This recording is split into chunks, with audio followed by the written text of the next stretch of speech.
Great. Just brief introduction. I'm an orchestrator conductor, and I've also been working at the Disney Music Library for a really long time. And then I also conduct a lot of these shows for orchestra. So there's a term that I use because I'm a true crime junkie with preparing these shows, and I call it forensic orchestration. Okay, so when you have a murder, you have a live person, and then you have a dead person suddenly, and you have to figure out what happened in between.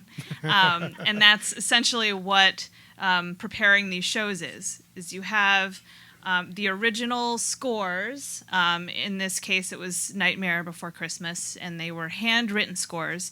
And the end result must be, scores that are in notation.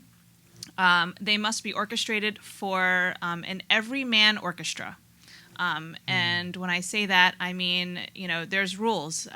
In orchestras, there has to be, woodwinds have to be paired in 3s or 2s. There's no more than 6 horns. Brass, probably 4 trombones, 1 tuba, and then strings, harp, and everything. And the reason is because these shows are prepared with the idea that they will tour, and they will not only tour in big cities, but very small cities too. Like Fresno. Right. And in these small cities, you don't always even have one contrabassoon. That is something that I've encountered personally. So you can't expect more than 6 good horn players there. There'll probably be 6 average horn players or not great horn players. Whereas in LA, we're pretty spoiled where, if Hans Zimmer wants 12 bassoons, he can get them.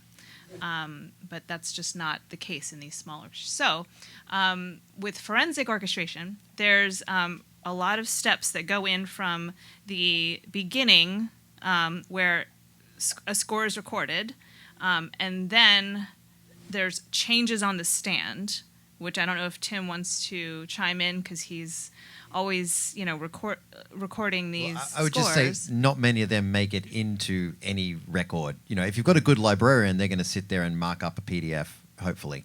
Yeah. But they might be busy doing something else, and they might miss something. So not only do you have the actual official changes like let's end that a beat earlier or let's extend that, you've also got all the little minute adjustments that players made and didn't tell anyone, which is what great players do.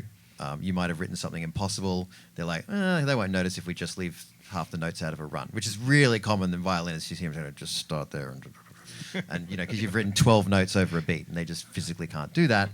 So they just work out what they're going to do. Yeah, but they don't tell you that. Yeah. So you look at that score and you think, oh, wow, they played all 12 notes and they only played 6. They played the first one and then skipped up. But